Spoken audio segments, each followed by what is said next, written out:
Oi, ouvinte do Literatura Oral. Como é que tá aí do outro lado? Eu sou a Sabrina. Quanto tempo que eu não gravo um episódio, já tava louca pra gravar, mas é porque eu tava caprichando, lendo, estudando pra trazer um conteúdo bem bacana aqui pra vocês.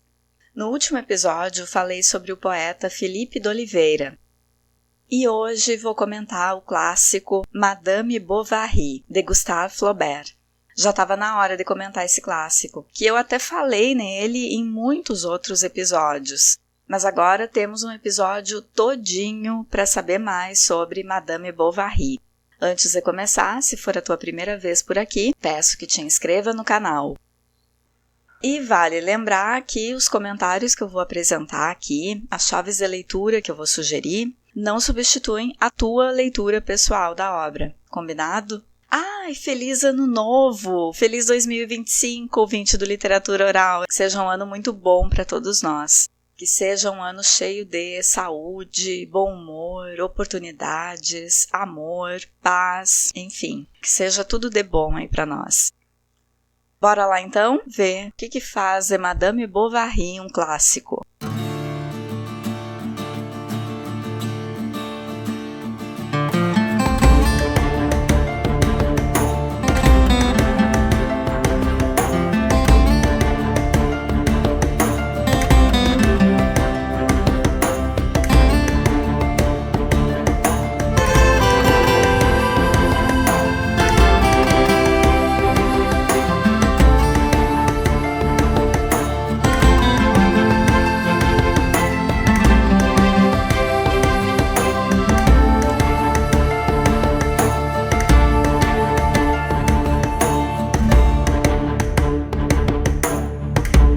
Madame Bovary foi publicado em 1857 e foi um escândalo. Flaubert chegou a responder a um processo. Mas por que será que isso aconteceu? Mesmo quem não leu o romance ou só conhece a história por cima, sabe que a protagonista é uma mulher casada que tem casos extraconjugais. Mas o que levou a obra a ser criticada e o escritor a ser processado não foi a história de uma mulher adúltera somente, mas a criação de uma personagem com autenticidade peculiar a um romance realista que ousou. Emma ousou buscar sua felicidade e ousou romper paradigmas. Flaubert foi processado porque Emma poderia influenciar mal as leitoras. Em sua defesa, o escritor declarou: Emma Bovary sou eu, numa tentativa de mostrar que a insatisfação pessoal que acometeu a personagem poderia ocorrer a qualquer pessoa. Sobre o nome da protagonista, a pronúncia mais adequada, considerando o francês, seria Emma. Mas eu vou abrasileirar, tá? Me perdoem os puristas, eu vou seguir falando Emma.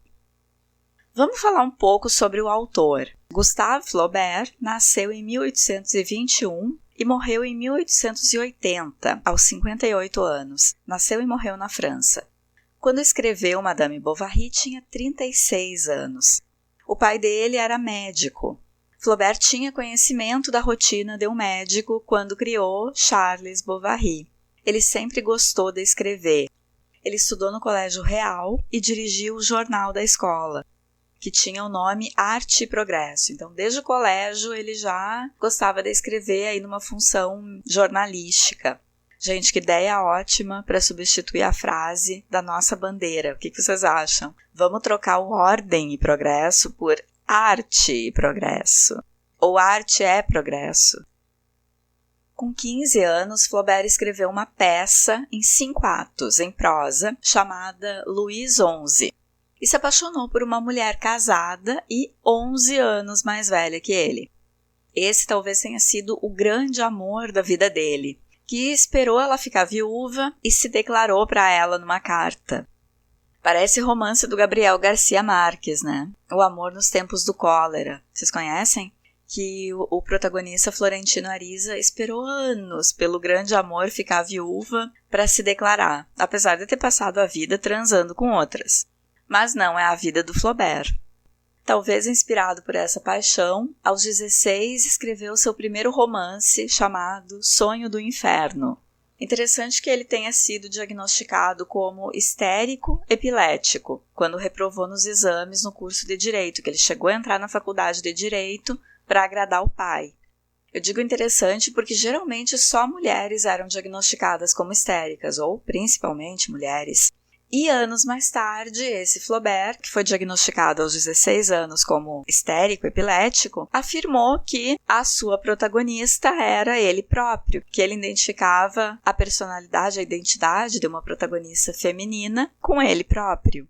Parece que ele estava afinado com o que as mulheres passavam.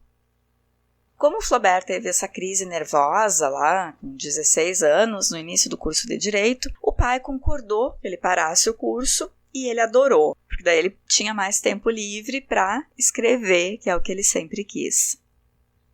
Madame Bovary levou 5 anos para ficar pronto e está inserido na estética do realismo, no século XIX.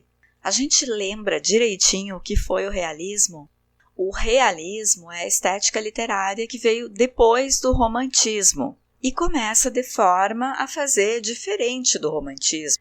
Sempre a estética que vem, ela vai meio que contrariando a estética logo anterior, porque os escritores já vão cansando daquela fórmula e vão querendo novas experimentações.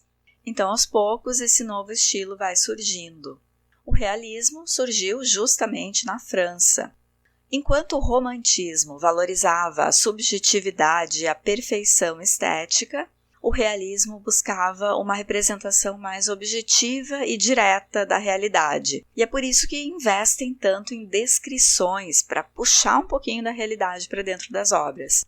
As obras do início do realismo são cheias de descrições. Flaubert é justamente considerado o grande nome do realismo, e Madame Bovary é o auge. Enquanto as heroínas do romantismo eram idealizadas, santificadas, desmaiavam, eram boas demais para ser verdade, no realismo as mulheres têm defeitos, têm desejos, às vezes são feias, quer dizer, lembram as mulheres reais, de carne e osso. Enquanto o romantismo idealiza a pátria, exalta a beleza do lugar, o realismo aponta críticas, se interessa pelo que não vai tão bem na sociedade. Madame Bovary, então, é um romance realista e está dividido em 3 partes. Flaubert abre o romance nos contando sobre Charles.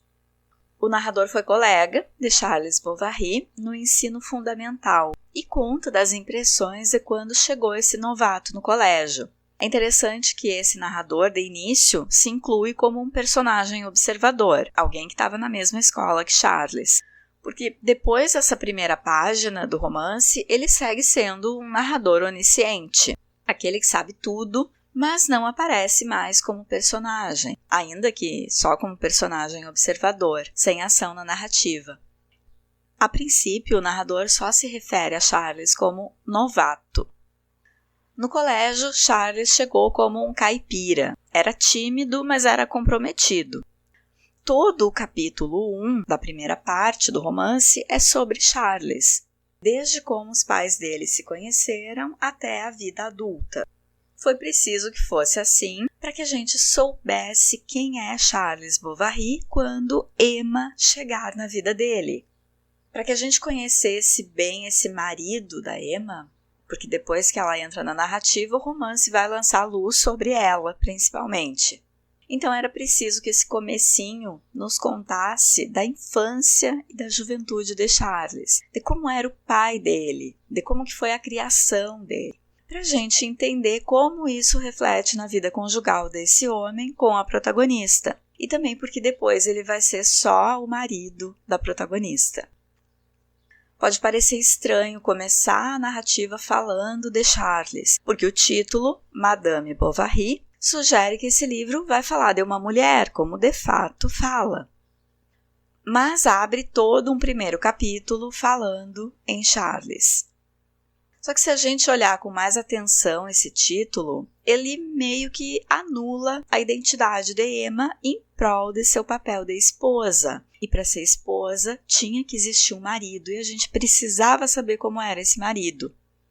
O título não é Emma, não é nem Emma Bovary, é Madame Bovary. ou seja, é uma senhora casada. É quase uma posição social o título, mais do que o nome de uma mulher. E nem sequer Emma é a primeira Madame Bovary, porque antes de Emma, Charles já tinha sido casado.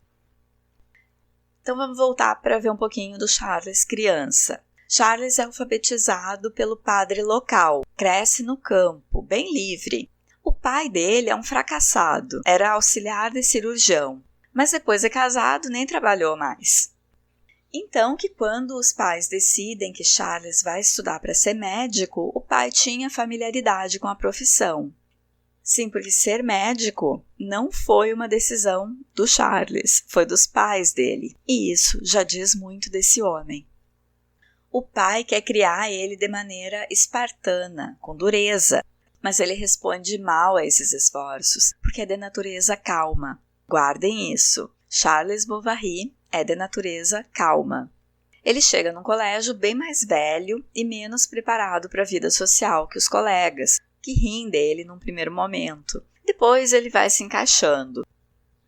Ele consegue fazer o curso de medicina e é importante dizer que essa profissão não tinha o glamour que tem hoje. Tanto que quando ele era criança e a mãe sonhava com grandes posições para ele, sonhava que ele seria engenheiro ou magistrado. Estudar para ser médico já foi um contentar-se com algo menor por parte da mãe. E essa mãe, quando ele se formou, achou um lugar para ele exercer a profissão, uma localidade lá que precisava receber um médico. E feito isso, a mãe tratou de achar também uma mulher para ele. E aí achou uma viúva de um oficial de justiça que tinha dinheiro. Ela era feia, seca como uma vara, cheia de bexigas, um problema na pele. Mas a mãe de Charles disputou por ela como pôde para conseguir o casamento para o filho. A mãe disputou pela esposa do filho. E ele casa imaginando que seria mais livre e que finalmente poderia dispor de si e do seu dinheiro.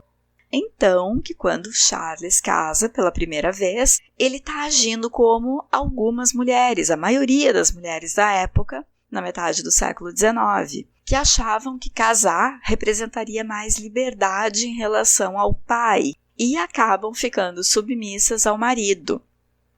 A mesma coisa com Charles, que casou para se livrar da mãe mandona e casando, a mulher é que passa a mandar nele, na casa, nele, em tudo. A mulher diz até o que ele pode ou não dizer em público, controla o trabalho dele, espia as consultas quando as pacientes são mulheres, ela é mais velha que ele e morre de ciúmes. Não que ser mais velha tenha que significar morrer de ciúmes o marido, mas aqui no caso da primeira esposa do Charles Bovary é isso. Bom, ele tem até que se vestir como ela manda, enquanto ela se queixa eternamente dos nervos. Tudo incomoda a esposa do Charles. Então, Charles meio que casa com uma segunda mãe. Portanto, Charles é um homem oprimido por duas mulheres que mandam e decidem por ele quando finalmente ele conhece Emma. Toda a vida, ele era oprimido por uma mulher mais velha, antes a mãe e depois a primeira esposa. Emma só vai aparecer no capítulo 2 da primeira parte. Uma noite, Charles é chamado numa fazenda meio longe, porque o fazendeiro teve a perna quebrada. Era o pai de Emma. Assim eles se conhecem. Na primeira vez que Charles chega na fazenda, o cavalo dele ficou com medo e recuou, assustado. Não queria entrar. Como se o cavalo estivesse prevendo um futuro triste para o seu tutor a partir da entrada naquele lugar. Quer dizer, o leitor está sendo sutilmente alertado de que Charles está entrando em terreno perigoso para ele. Na primeira vez em que fica a sós com Emma, Charles repara num grafite de cabeça de Minerva na parede, feito por ela, com uma dedicatória para o pai numa moldura dourada. Na mitologia romana, Minerva é a deusa das artes, do comércio e da sabedoria. Essa arte dedicada ao pai pode ter dado a Charles a impressão de que Emma seria, diferente das outras mulheres da vida dele, mais submissa, diferente da mãe e da esposa que sufocam ele, A Minerva também é a deusa das batalhas e guerras. E nessa primeira conversa, Emma já se queixa que ela não se divertia nem um pouco no campo, né? Ela morava no campo com o pai. Quer dizer, ela já era entediada e já achava que a vida tinha que ser uma constante diversão, mesmo antes de casar, antes de conhecer Charles. E comenta desse enfado na primeira conversa deles. Lá vem spoiler. Aqui no Literatura Oral eu comento a obra inteira, né, pessoal? Se é a tua primeira vez por aqui, é assim que eu faço. Eu conto o final, a ideia é analisar a obra criticamente o máximo possível. Aqui no Literatura Oral não é uma resenha, como outros podcasts literários, outros canais do YouTube. É uma leitura crítica. Por falar nisso, se é a tua primeira vez por aqui, eu já falei lá no início, mas vou repetir. Se tu achar que vale, então te inscreve no canal. Se tu está escutando nas plataformas digitais de áudio, é no canal do YouTube que eu coloco mais conteúdo. Te inscreve no canal e já deixa um like aí para mim. Então, a busca por uma vida divertida, emocionante, vai ser a ruína de Emma Bovary. É sobre isso o livro. E aqui a gente percebe como isso já é posto bem no início do romance, lá no segundo capítulo da parte 1. Nesse primeiro dia em que os dois se veem, Emma usa um par de lunetas preso entre 2 botões da camisa, e daí na narrativa fala que ela usa como um homem. Um par de lunetas que são lentes, né, para ler como se fosse um óculos. Ou seja, Emma já mostra que não se deixa restringir pelas atividades femininas, já que ela está usando um óculos tipo um homem usaria, preso ali na camisa como os homens colocavam. Depois a gente vai saber que ela tem essa lente porque lê. Emma é uma personagem leitora de romances.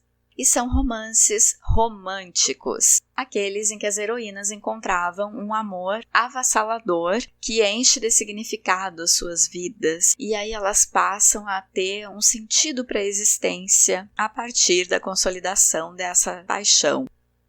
Madame Bovary, que é uma obra realista e critica o excesso de romantização das obras românticas.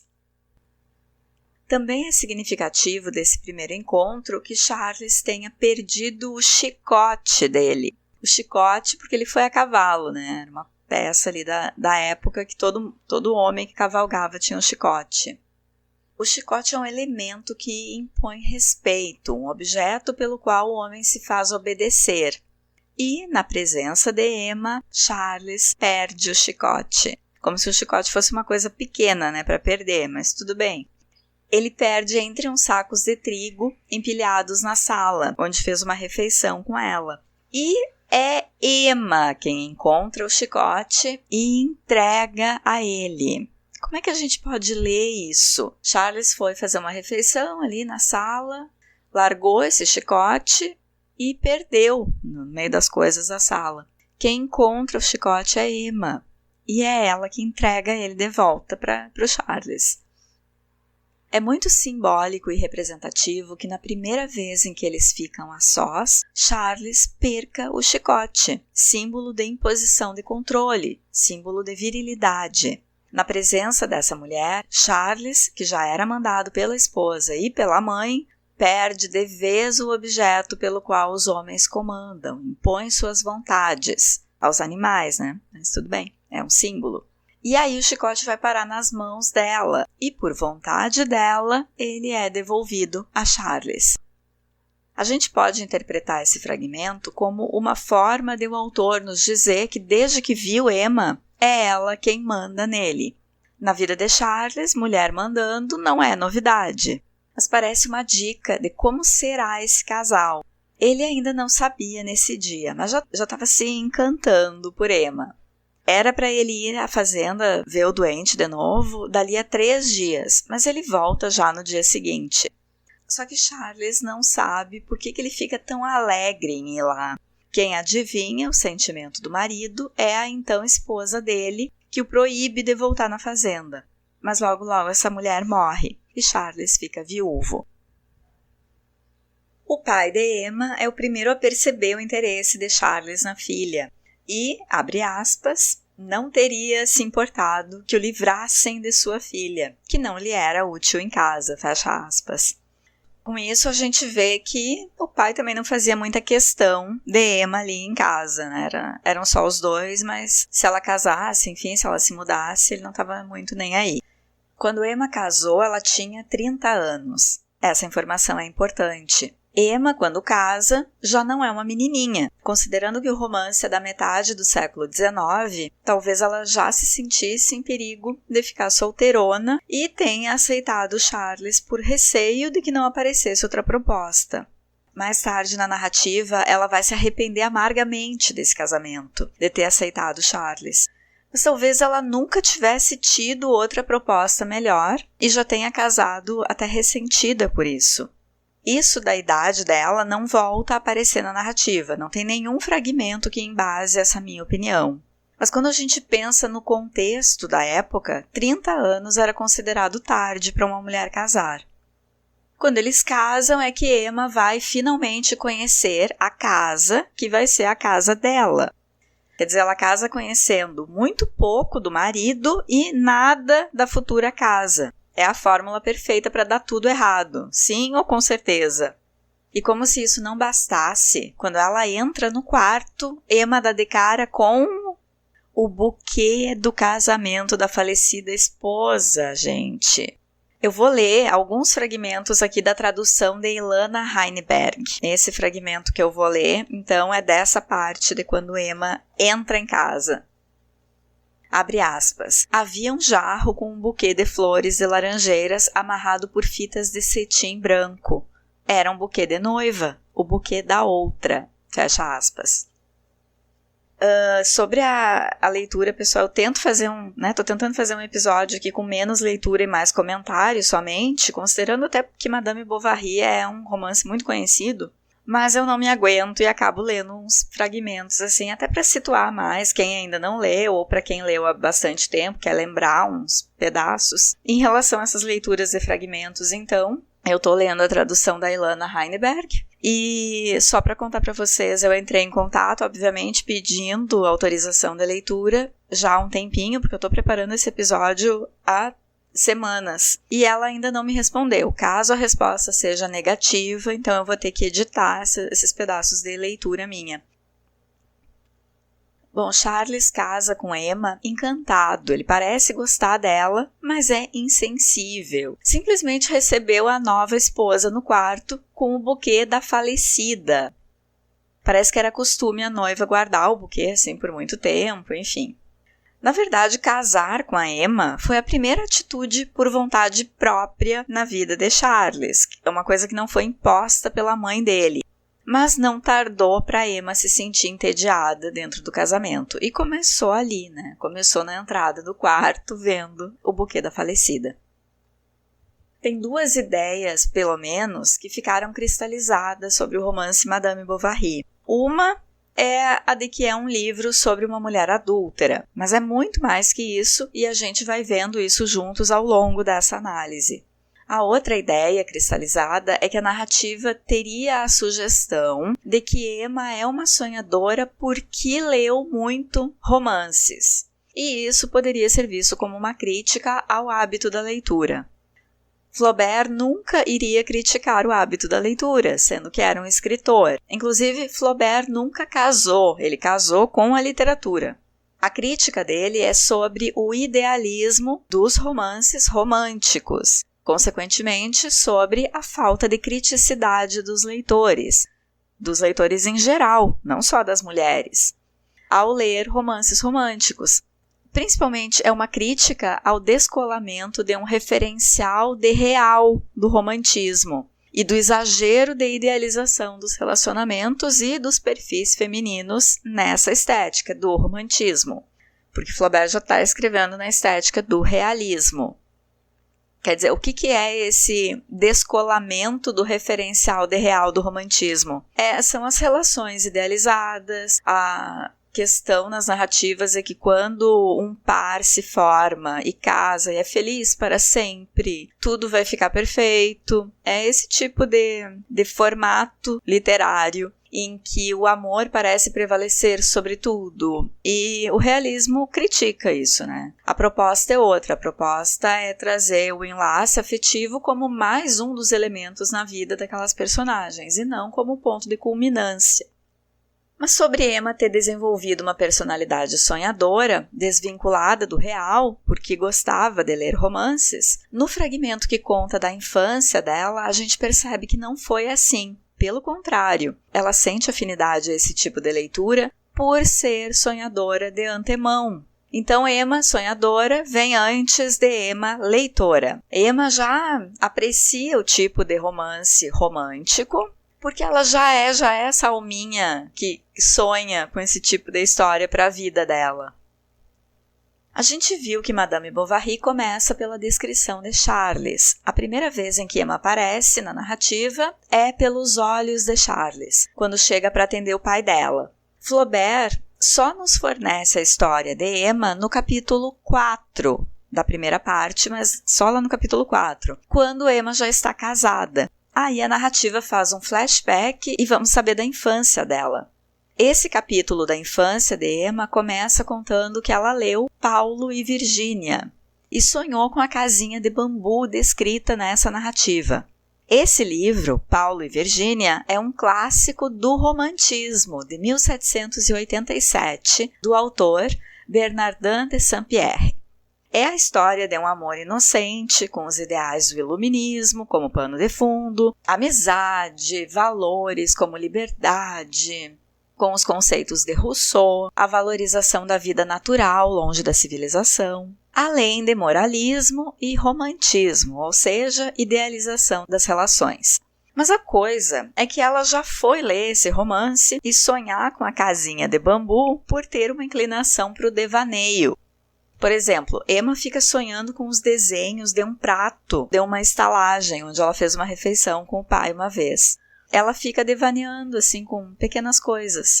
Aos 13 anos, Emma foi estudar em um convento. Lá, ela ficava entorpecida com os perfumes dos incensos e com as ilustrações dos livros de rezas na hora da missa. Ela voava, né? Ora, isso não é sintoma de ter lido Paulo e Virgínia, é porque ela era assim.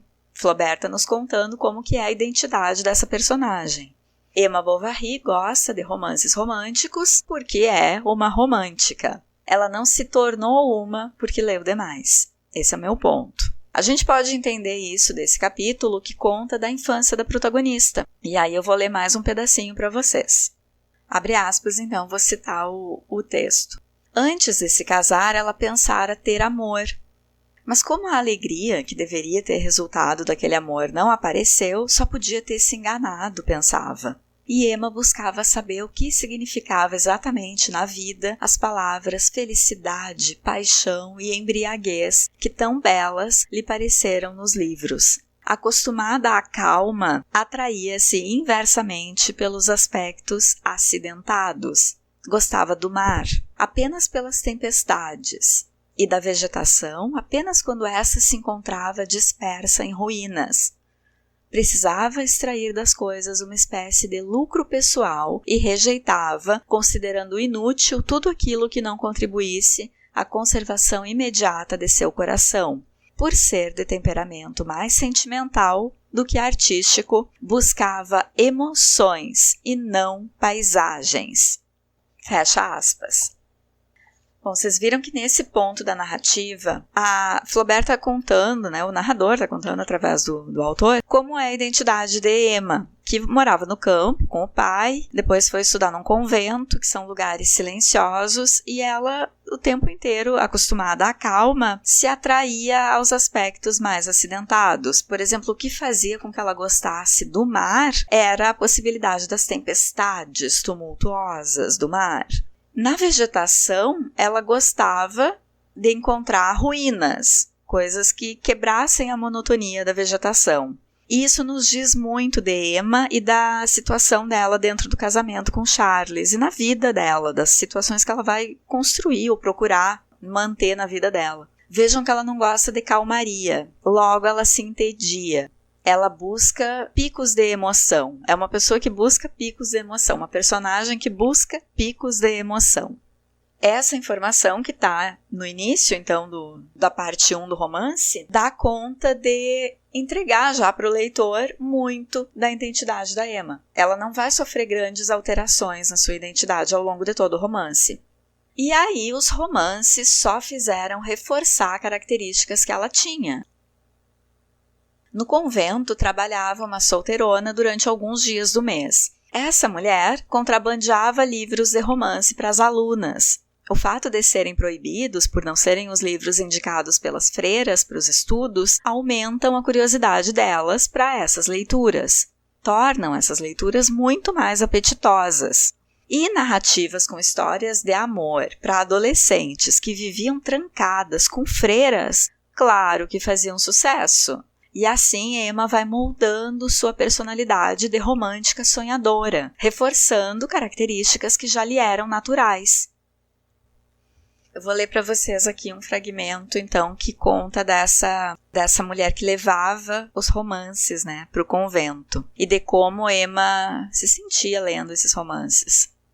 Abre aspas. Contava histórias, anunciava as novidades, ia à cidade cumprir as incumbências de quem encarregavam e emprestava às alunas maiores, às escondidas, romances que sempre levava nos bolsos do avental e cujos longos capítulos ela própria devorava nos intervalos de seu trabalho. Tudo eram amores, amantes, damas perseguidas desmaiando nos pavilhões solitários, postilhões assassinados em todos os albergues, cavalos mortos em todas as páginas, florestas escuras, agitações no coração, sermões, soluços, lágrimas e beijos, barquinhos ao luar, rouxinóis em bosques, homens bravos como leões, brandos como cordeiros, virtuosos como ninguém, sempre bem vestidos e que choram como viúvas. Durante 6 meses, aos 15 anos, Emma sujou suas mãos com a poeira dos velhos gabinetes de leitura. Com Walter Scott, mais tarde, encantou-se com as histórias históricas, sonhou com arcas, salas de guarda e menestréis. Tinha apreciado viver em algum velho solar, como aquelas castelãs de corpetes compridos, que sob os ornamentos das ogivas passavam seus dias com o cotovelo, apoiado sobre o peitoril e o queixo na mão, esperando vir do fundo do campo um cavaleiro com uma pluma branca, galopando sobre um cavalo negro. Nessa época, cultuara Maria Stuart e venerara com entusiasmo mulheres ilustradas ou infelizes. Fecha aspas. Emma lia então romances em que essas heroínas ficavam horas na janela, debruçadas sobre os cotovelos, a cabeça apoiada nas mãos, olhando para o campo, esperando vir um cavaleiro, né, que diz aqui com uma pluma branca, para salvá-las. Bom, essa posição na janela, sobre os cotovelos, o rosto apoiado nas mãos, é uma posição frequente da Emma ao longo da narrativa, depois que ela casa. E sobre ela cultuar mulheres que eram ilustradas, porém infelizes. Ela mesma vai se fazer uma mulher ilustrada, porque lia mais do que a média das pessoas ali da convivência dela, e eternamente infeliz e entediada. Então parece que Emma constrói para a sua própria vida esse ideal que ela perseguiu, que é o que ela achava bonito, é o que ela achava interessante, uma mulher ser. E aí o capítulo termina dizendo da frustração de Emma com a vida calma do casamento. Para ela, aquela calma não podia ser a felicidade avassaladora com que sonhava quando lia sobre os enlaces românticos nos livros. Abre aspas. Ela não podia imaginar agora que aquela calma em que vivia fosse a felicidade com que sonhara. Fecha aspas. Então Emma começa a perceber mais claramente os defeitos de Charles, perder a paciência com ele e mergulha no tédio. Grande parte do dilema dessa protagonista é a vida de uma mulher burguesa casada. Ela não tem nada para fazer o dia inteiro. Ela vive num limbo social, em que não é nem pobre o suficiente para precisar trabalhar e nem rica o suficiente para poder curtir, viajar, frequentar festas, dar festas. Flaubert está falando aqui de uma camada social numerosa, que são as mulheres de classe média entediadas do século XIX. Em contrapartida, e para piorar a situação, Charles é um acomodado, blasé. Charles é a definição de blasé. Eu vou ler agora um fragmento do capítulo 7, da parte 1. Abre aspas. Talvez tivesse desejado confiar todas aquelas coisas a alguém, mas como contar um mal-estar inacessível, que muda de aspecto como as nuvens, que redemoinha como o vento? Faltavam-lhe as palavras, a ocasião e a ousadia. À medida que a intimidade de suas vidas estreitava-se, um desprendimento interior a desligava dele. A conversa de Charles era plana como uma calçada. Jamais tivera a curiosidade, dizia ele, quando morara em Rouen, de ir ao teatro para assistir aos artistas de Paris. Não sabia nadar, nem esgrimir, nem usar uma pistola. Um homem, afinal de contas, não devia conhecer tudo, sobressair-se em múltiplas atividades, iniciar a mulher nas energias da paixão, nos refinamentos da vida, em todos os mistérios. Mas aquele ali não lhe ensinava nada, não sabia nada, não desejava nada. Achava que era feliz e ela o detestava por aquela calma tão assentada, por aquele peso sereno, pela própria alegria que ela lhe dava. Depois de tentar pôr fogo no coração dele sem obter uma só faísca, incapaz, além disso, de entender o que não sentia e de acreditar em tudo que não se manifestava através de formas convencionais, ela se convenceu sem sacrifício que a paixão de Charles não tinha mais nada de exorbitante. Suas expansões se tornaram regulares. Ele a beijava em horas determinadas. Era um hábito como tantos outros, como que uma sobremesa prevista com antecedência após a monotonia do jantar. Sentada no gramado, Emma repetia: "Por que fui me casar, meu Deus?" Fecha aspas. Nesse fragmento que eu li agora, do capítulo 7, a gente viu ali do início a ausência de ter com quem falar da Emma, né? Ela não tinha amigas. Isso desde antes de casar. E fala ali, o narrador fala também da ausência de ousadia, mas eu iniciei falando que Emma teve ousadia de fazer alguma coisa em busca de sua felicidade. Bom, a gente vê lá no início, na primeira vez que o narrador está descrevendo Emma a partir do olhar de Charles, né, como Charles vê ela, e Charles percebe determinada ousadia no olhar de Emma para ele. É um olhar que diz muito, é um olhar meio atrevido, mas tem essa palavra no texto que é ousadia. A gente vai ver mais disso mais adiante. Passa um tempo de casados e eles são convidados a um baile na casa de um marquês. Emma não queria que a festa terminasse, queria morar naquela atmosfera de sonho e luxo.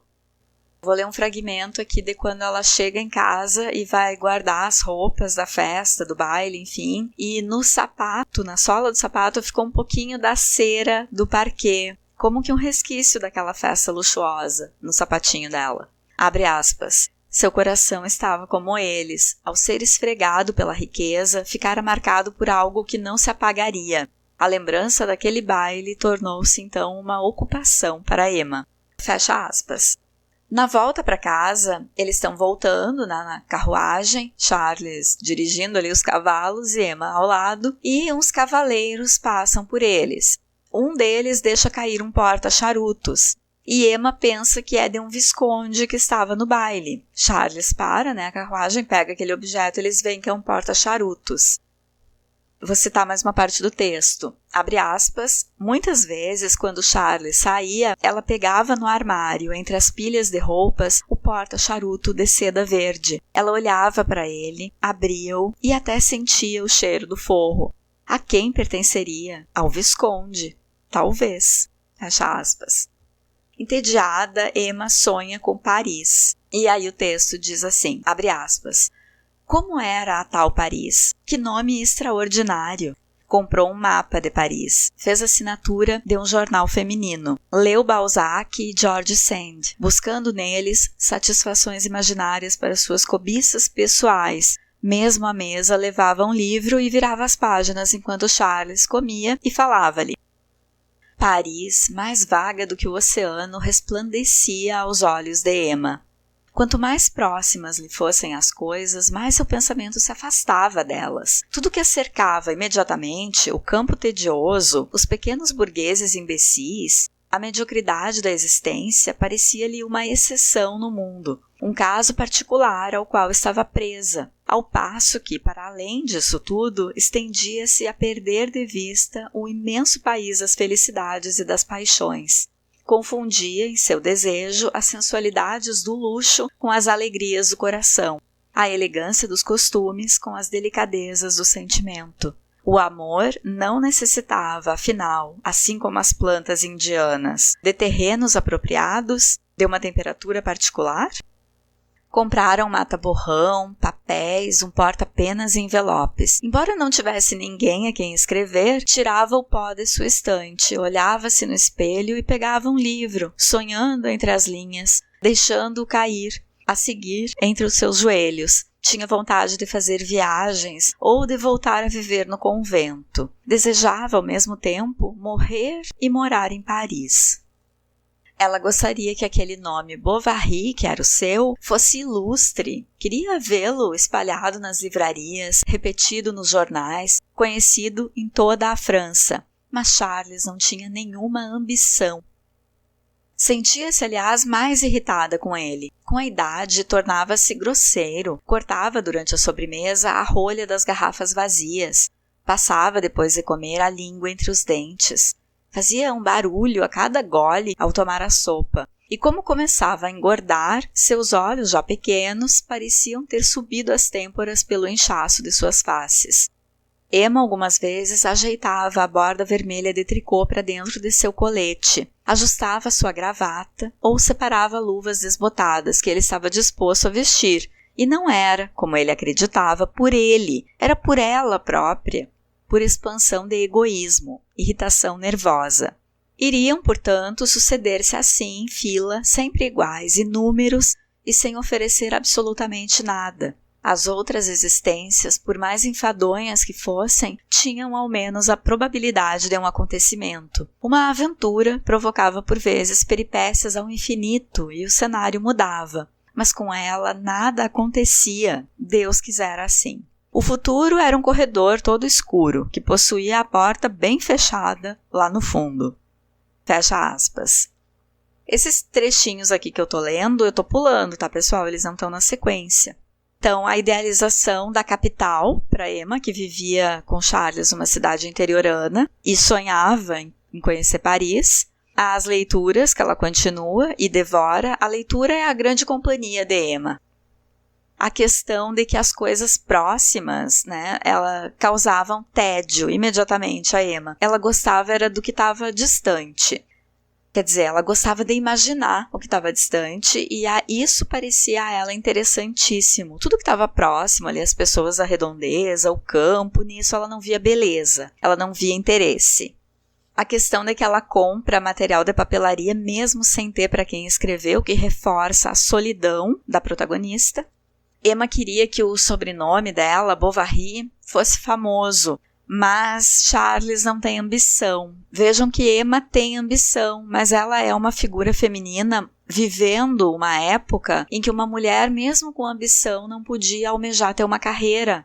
Era raro quando tinha, né, que uma mulher tivesse uma profissão de destaque. Olha só, Emma queria ver o seu nome espalhado nas livrarias, mas não ocorre a ela, apesar de ser uma leitora voraz, não ocorre a ela escrever. Quando Flaubert escreve Madame Bovary, já passou a fase do romantismo, portanto a gente já tem história de mulheres que ganharam dinheiro publicando, escrevendo, mas isso não ocorre à protagonista dele, essa protagonista do realismo.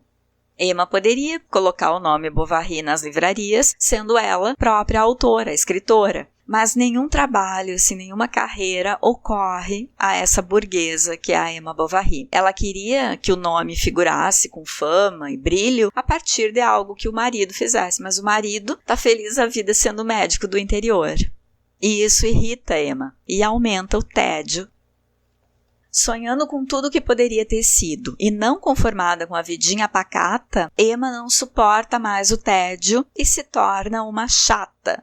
Eu acho que ela sempre foi chata, mas A solução foi Charles procurar algum lugar que estivesse precisando de médico para se mudarem. Quando mudam, eles viviam em Tostes, e aí mudam para Yonville. Quando eles se mudam, Emma está grávida. E aqui termina a primeira parte de Madame Bovary, com o casal se mudando de uma cidade pequena para um pouco menos interiorana, que é Yonville, e Emma grávida.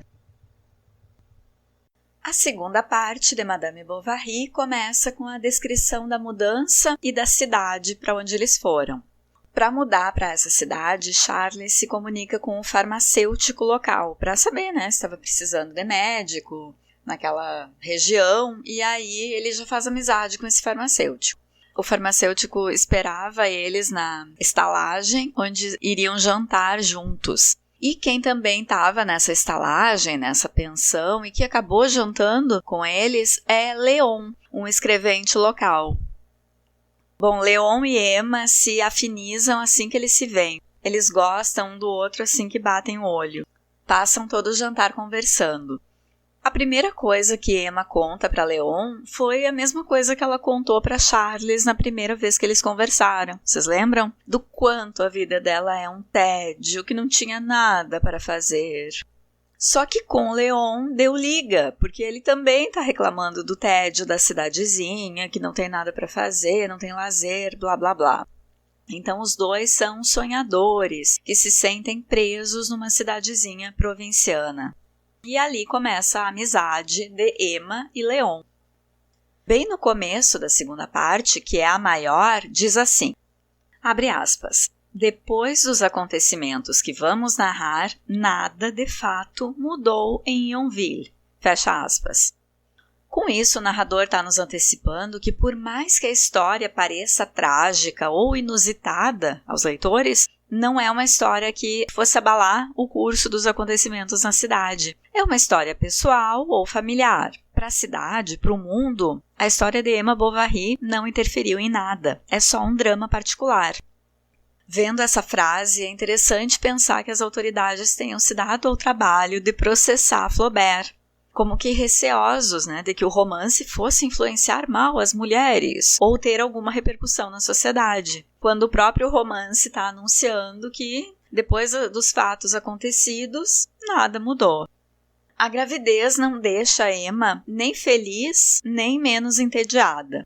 Sobre as expectativas dela com a gravidez, com o filho, vou ler aqui um fragmento, abre aspas, desejo um filho. Filho, seria forte e moreno, se chamaria Georges. E essa ideia de ter um filho homem era como a revanche de todas as suas impotências passadas. Um homem, ao menos, é livre. Pode percorrer as paixões e os países, atravessar os obstáculos, ir atrás das alegrias mais distintas. Mas uma mulher é constantemente impedida. Ao mesmo tempo inerte e flexível, a mulher tem a seu desfavor as fraquezas da carne e as dependências da lei. Sua vontade, como o véu do chapéu retido por uma fita, palpita ao sabor de todos os ventos. Sempre há algum desejo que arrasta, alguma conveniência que retém. Fecha aspas. Então Emma desejava ter um filho homem, como que para vingar toda a vida dela de tédio e de impossibilidades, de uma vida tolhida pela sociedade, como era a vida das mulheres, até a metade ali do século XIX.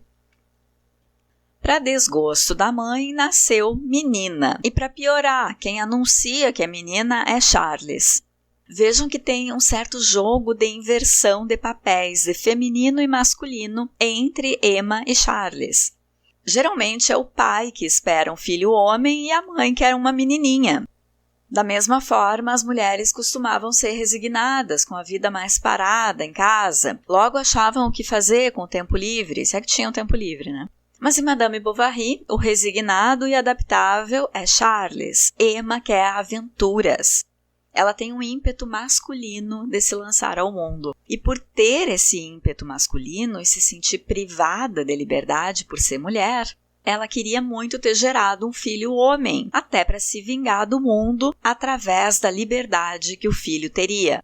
O escritor peruano Mário Vargas Llosa, no ensaio A Orgia Perpétua, Flaubert e Madame Bovary, um ensaio que é de 1975, entendeu que uma das formas de Flaubert subverter a lógica vigente do romantismo foi criar Emma com gestos de virilidade, sendo que naquela estética do romantismo, naquela estética literária, as mulheres eram mega femininas, a ponto de não representarem a realidade, eram supra-femininas. Já a Emma tem rompantes de virilidade, e é ela quem idealiza, ela não é uma personagem idealizada, como eram as mulheres do romantismo.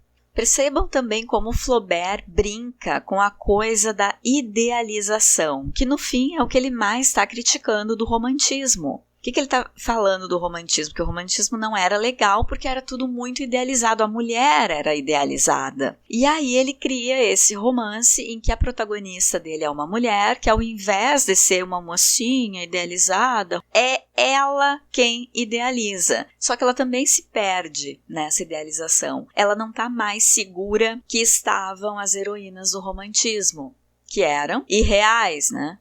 Mas Emma também não está segura, porque ela se perde nessa idealização. Emma não está adequada, na verdade, ao mundo que ela habita, né? Aquele momento ali. Quando a bebê nasce, os pais de Charles vão passar um tempo com eles. E a mãe, Bovary, a sogra da Emma, percebe um clima entre o marido dela e a protagonista, né? A sua nora. Abre aspas. A velha senhora Bovary amedrontou-se então pela felicidade de seu filho e, temendo que seu esposo, com o tempo, tivesse uma influência imoral sobre as ideias da moça, precipitou-se em apressar a partida. Talvez tivesse preocupações mais sérias. O senhor Bovary era o tipo de homem que não respeitava nada. Fecha aspas. Quer dizer, a mãe de Charles vendo longe. O velho é um safado, mulherengo, e Emma é alguém entediada, louca por viver uma aventura. A sogra achou melhor afastar os dois. No capítulo 5 da parte 2 aparece uma personagem determinante na narrativa e que vai despertar uma faceta da identidade de Emma que dialoga muito com o momento histórico em que essa obra é escrita, que é o desenvolvimento do capitalismo, o desenvolvimento dos valores da burguesia. Essa personagem é o comerciante Lheureux, vendedor de novidades ali. Ele tinha um bazar que tinha de tudo. Ele é um espertalhão que vai colaborar para a ruína dos Bovary. Lheureux não espera que Emma vá à sua loja. Ele visita ela com um baú, gente, cheio de coisas que ele achou que poderiam interessar a esposa do médico. Nessa primeira visita, ela não quer nada. Ela não é ainda acostumada ao consumo, às compras. Mas sabe como é uma pessoa entediada tendo ali a oferta, uma pessoa dizendo, não, fica com isso, tu merece, não sei o quê. Nisso, enquanto eles estão se acomodando na cidade, Emma e Léon vão ficando muito próximos. Ele visita ela, eles passeiam juntos, a criança vai morar na casa de uma ama de leite, não fica morando com Emma. E Emma vai se interessando por Léon, que sabe falar, que gosta de arte, que é sensível, bem diferente de Charles. E ela vai percebendo que é recíproco esse interesse. Abre aspas. Então os apetites da carne, as cobiças de dinheiro e as melancolias da paixão, tudo se confundia em um mesmo sofrimento. Fecha aspas. Quando percebe que está apaixonadinha por Léon, Emma começa a sofrer intensamente. E fica cada vez com mais ódio de Charles. Vou ler mais um fragmento aqui. Abre aspas. Ela transferiu então para ele, Charles, todo o ódio intenso resultante de seus dissabores, e cada esforço feito para diminuí-lo só servia para aumentá-lo, pois aquele desgosto inútil acrescentava-se aos outros motivos de desespero e contribuía ainda mais para o afastamento. Sua própria docilidade causava-lhe rebeliões. A mediocridade doméstica a conduzia a fantasias luxuosas, a ternura matrimonial, a desejos adúlteros. Teria desejado que Charles lhe batesse para poder detestá-lo mais justamente, vingar-se dele. Surpreendia-se por vezes com as conjecturas atrozes que lhe vinham ao pensamento, e era preciso continuar a sorrir, ouvir-se repetindo que era feliz, fingir sê-lo, deixá-lo acreditar. Fecha aspas. Esse é um ponto da narrativa que Emma tá com muito ódio do Charles, porque ele não percebe como ela tá infeliz, como ela tá entediada e como ela tá se apaixonando por outro. E ele sempre o mesmo, sempre doce, calmo. E esse comportamento de Charles deixa Emma ainda mais revoltada, a ponto dela desejar que ele batesse nela para que ela tivesse, então, motivos para querer ter um caso, para ser tão infeliz. A própria Emma percebe que ela não tem tantos motivos assim para ser tão infeliz, tão entediada. E é aí que ela vai pedir ajuda para o padre, vai pedir ajuda na religião, porque ela está desesperada de tédio e de paixão por Leon. Só que o padre está ocupado e não dá bola para ela. Nisso, a filha, que estava vivendo com a ama de leite, vai morar na casa dos pais, vai morar com ela e com o Charles. Essa casa da ama de leite, em que Emma deixa a criança para mamar, é uma casa paupérrima, suja. Quando ela vai lá visitar a criança, por quem, aliás, ela não tem muitos laços, muito afeto, ela fica apavorada com a imundície, com a miséria. Ela fica apavorada, mas não tira a filhinha dali. Deixa a bebê e sai correndo de lá. Emma não tem nem afeição e nem paciência com a filha. Um dia, quando a criança já está morando com ela empurra a bebê e a bebê bate com a cabeça num móvel. Bert caiu ao pé da cômoda, contra a patera de cobre. Ela cortou a face, saiu sangue. A senhora Bovary precipitou-se para levantá-la, rebentou o cordão da campainha, chamou a criada com todas as suas forças e ia começar a maldizer-se, quando Charles apareceu. Era a hora do jantar, ele estava chegando em casa. É estranho, pensava Emma, como essa criança é feia, fecha aspas. Gente, qual é a mãe que acha a criança feia quando é bebê, né? Enfim, pode ter sim, alguma. Leon, achando que não teria chance com Emma, vai estudar em Paris. E aí Emma quase morre de desgosto e pensa que ela devia ter retido ele com as mãos e os joelhos. Entenderam, né? Reter com os joelhos, segurar com as pernas. Ela se arrepende de não ter tido um caso com ele e agora ele foi embora estudar em Paris. Ainda em Paris, onde ela queria ir também. Tristíssima, onde Eminha busca consolo? Com o comerciante, fazendo compras. Afinal, estava sofrendo tanto que merecia ganhar uns mimos. E Emma se mimou. Começa aqui e vai se mimando até o fim da narrativa. Triste, Emma começa a adoecer e ter desmaios. A mãe de Charles atribui esse comportamento ao ócio. E aí vem aquela conversa de que a personagem seria assim porque passa lendo romances. Inclusive, essa conversa acontece entre Charles e a mãe dele, que diz isso. Abre aspas. Ah, é? Ela se ocupa com o quê? Lendo romances, maus livros, obras que são contra a religião e que zombam dos padres através de discursos tirados de Voltaire. Mas tudo isso foi muito longe, meu pobre menino. E alguém que não tem religião sempre acaba mal. Então ficou resolvido que impediriam Emma de ler romances. Fecha aspas.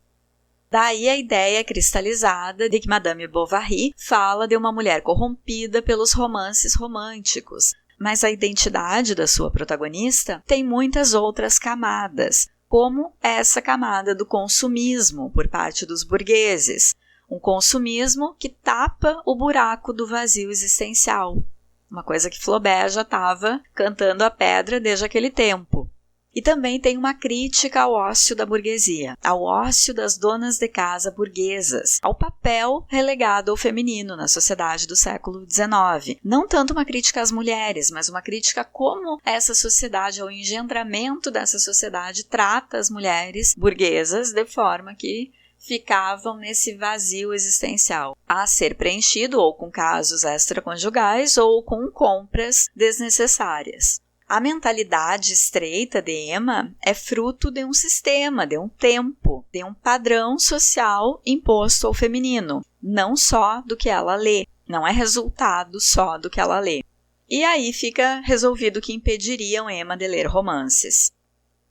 Numa manhã de mercado em Yonville, Rodolphe Boulanger de La Rochette surge na casa dos Bovary, trazendo um funcionário dele para consultar. Gente, olha esse nome, Rodolphe Boulanger de La Rochette. Ele tem um castelo ali perto e é solteiro. Ai, ai, ai. Charles chama Emma para ajudar no sangramento do homem, que foi consultar, né, o funcionário de Rodolphe, e ela diz que nunca tinha desmaios, sendo que 3 páginas atrás, os desmaios dela foram o tema da conversa entre Charles e a mãe dele. Quer dizer, na frente de Rodolphe, desde o início, desde a primeira vez que ela vê esse homem, Emma quer parecer forte. Essa é uma característica da personagem. Sempre que Emma tá feliz ou tá vendo potencial de felicidade em alguma situação, ela deixa aflorar um lado forte, viril, masculino dela, que seria mais aproximado do que é viril e masculino. Ela quer demonstrar força, ela quer usar um acessório como um homem usa, ela quer usar até uma roupa masculina.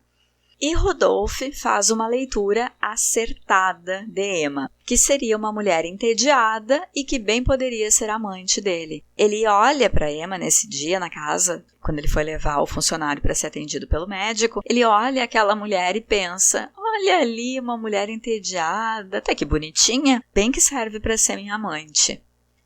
Rodolphe entra na narrativa como perspicaz e com a atitude que Léon não teve, apesar de ter tido sentimentos por Emma. Léon tinha sentimentos, era sensível e não teve atitude. Já Rodolphe não tem nenhum sentimento por Emma. Ele quer mais uma amante, ele já tinha tido várias, e percebe em Emma um potencial para um casinho.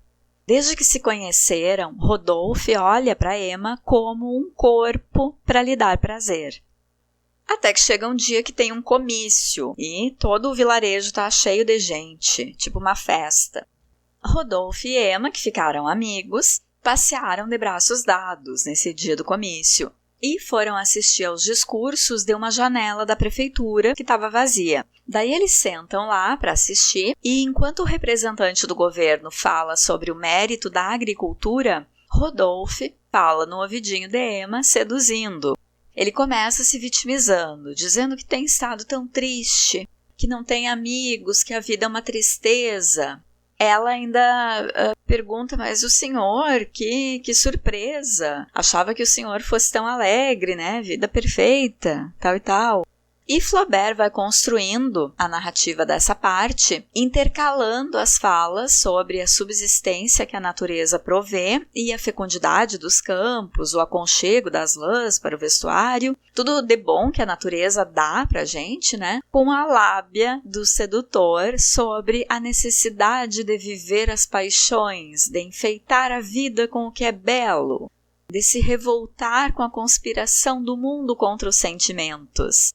Então, fica como se a fala do comício quase endossasse o apelo de Rodolphe, que seria tão natural viver um amor, viver os impulsos, como é natural que a natureza nos dê todo o provimento que enfim, a gente tira da natureza para viver. Como se o que ele está propondo para Emma nas entrelinhas, viver o impulso da paixão que ela sente por ele, fosse tão natural e esperado quanto todas as atividades da natureza. É da natureza. Então é muito bacana essa parte aí do texto que Flaubert vai intercalando. E Emma resistindo. Ela até lembra nessa hora de Léon e resiste. Depois dessa conversa, ele acha bom ficar 6 semanas sem aparecer.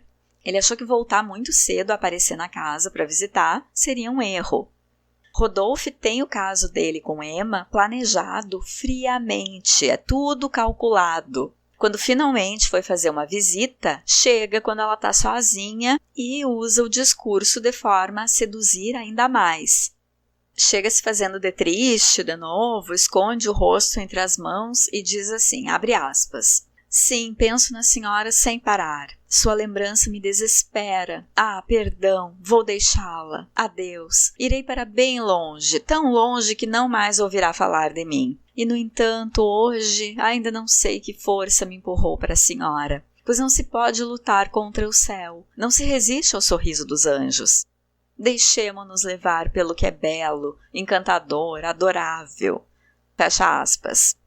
Quer dizer, ele falou bem as coisas que ele sabia que deixariam uma mulher entediada e romântica como Emma apaixonada. Rodolphe sabe como são as mulheres, ele tem muitas amantes, ele conhece o modus operandi para seduzir uma mulher casada. Então, Emma conta que não andou bem de saúde. De novo, começa uma conversa com um homem se vitimizando. É o jeitinho da Emma, né? Charles chega nisso que ela está falando que não andou bem de saúde, ele chega e escuta Rodolphe perguntar se passeios a cavalo não fariam bem para a saúde dela. Rodolphe criando uma oportunidade de ficar a sós com ela, né? E Charles diz que é uma ótima ideia e encoraja a esposa a ir passear com Rodolphe a cavalo. Charles diz assim, abre aspas, por que você não aceita a proposta do Sr. Boulanger, que é tão amável? Declarou que talvez aquilo fosse parecer estranho. Nada disso me importa. A sua saúde em primeiro lugar. Você está enganada. E como você quer que eu monte a cavalo se não tem um traje de amazona? Basta encomendar-lhe um. Charles escreveu ao Sr. Boulanger que sua mulher estava à sua disposição e que contavam com sua complacência. Fecha aspas. É engraçado, né? Charles escrever para esse que vai acabar sendo o primeiro amante de Emma, dizendo que sua mulher está à disposição. A ironia de Flaubert aí. Charles confia em Emma e quer o melhor para ela. Ele é tolo? Gente, ao classificar Charles como tolo por confiar na esposa e deixar que ela seja livre, que tipo de modelo masculino a gente está endossando? No primeiro dia em que Rodolphe busca Emma para esse passeio a cavalo, a filhinha lá de cima, na casa, da janela lá de cima, manda um beijo para ela da janela, quando eles estão saindo. E Emma responde com um sinal do chicote, não manda um beijo, dá uma mexidinha assim no chicote. É a narrativa mostrando que Emma realmente não é apegada à criança. E de novo ela manuseia um chicote. Lembra da primeira vez em que viu Charles, que ele perdeu o chicote e foi ela que achou. Emma tem intimidade com o chicote, quer dizer, com o mandar. Ela se dá bem organizando, inclusive ela é boa administrando a casa. No fim, eu tenho para mim que Emma tinha todo esse tédio porque o potencial dela não foi aproveitado nessa época. Emma podia ter sido uma empresária, uma cientista, sei lá. E também tem o seu lado masculino, de busca por aventuras, de comando, mais aflorado que Charles, que se adapta bem à rotina, ao casamento, à vida pacata. Nesse primeiro passeio a cavalo, Emma e Rodolphe ficam juntos. Ela ainda resiste um pouco, mas ele é um sedutor experiente, sabe manipular a situação. E sabia que ela estava apaixonada por ele. Abre aspas. Estou errada, dizia ela. Sou louca de dar-lhe ouvidos. O tecido de seu vestido prendia-se no veludo da casaca dele. Ela jogou para trás o pescoço branco, que se inchou com um suspiro, e enfraquecida, chorando, com um longo estremecimento e escondendo seu rosto, abandonou-se. Fecha aspas. Quando retornou naquela noite, Emma se surpreendeu com seu rosto. Parece que antes ela estava apagada e, tendo vivido uma tarde de amor proibido, o semblante dos olhos volta a ter vida. E aí eles passam a trocar cartas. Ela deixa a carta na ponta do jardim, dos fundos da casa. Ele vai de madrugada, pega a carta e deixa outra. E, ironia de Gustave Flaubert, as cartas dele sempre são curtas demais.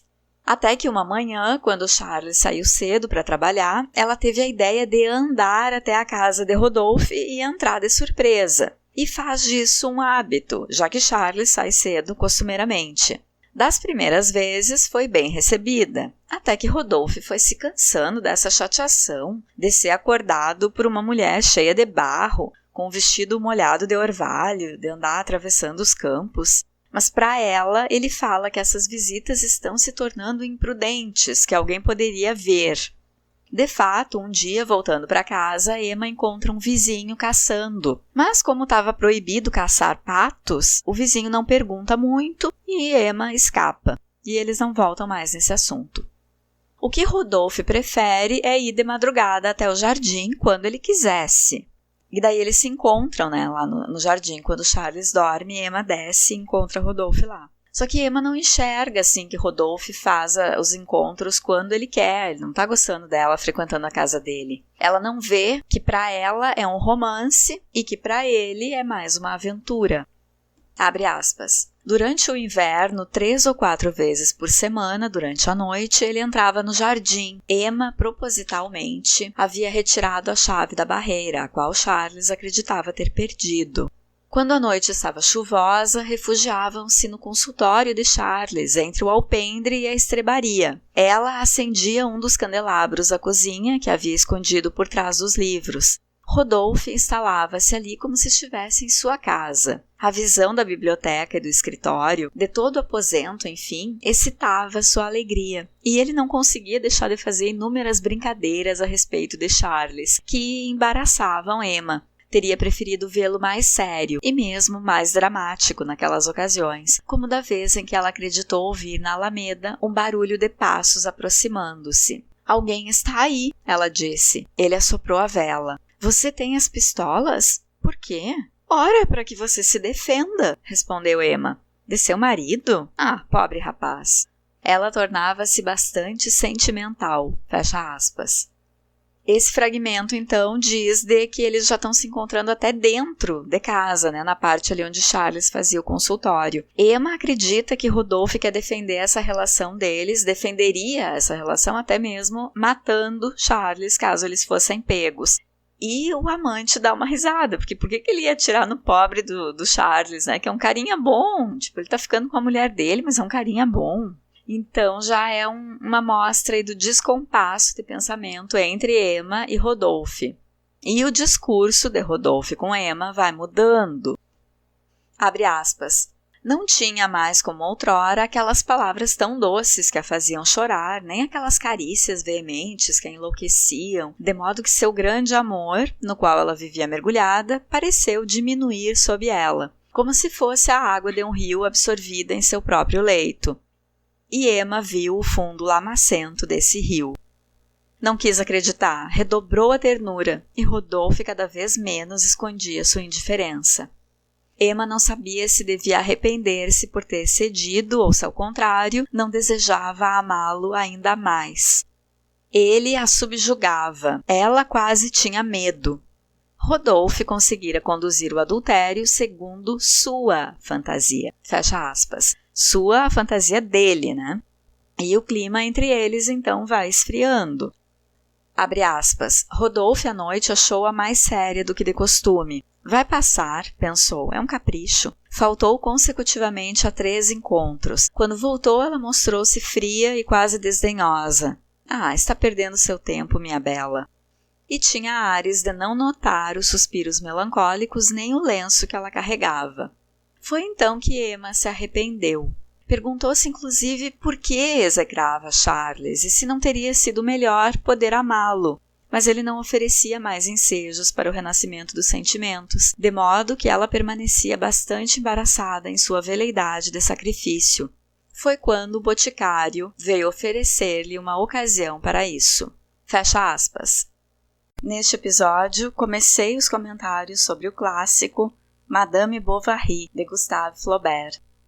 Vimos um pouco sobre o autor, sobre a estética literária do realismo e como se diferencia da estética anterior, o romantismo. E comentei a parte 1 e a metade da parte 2, sendo que o romance tem 3 partes.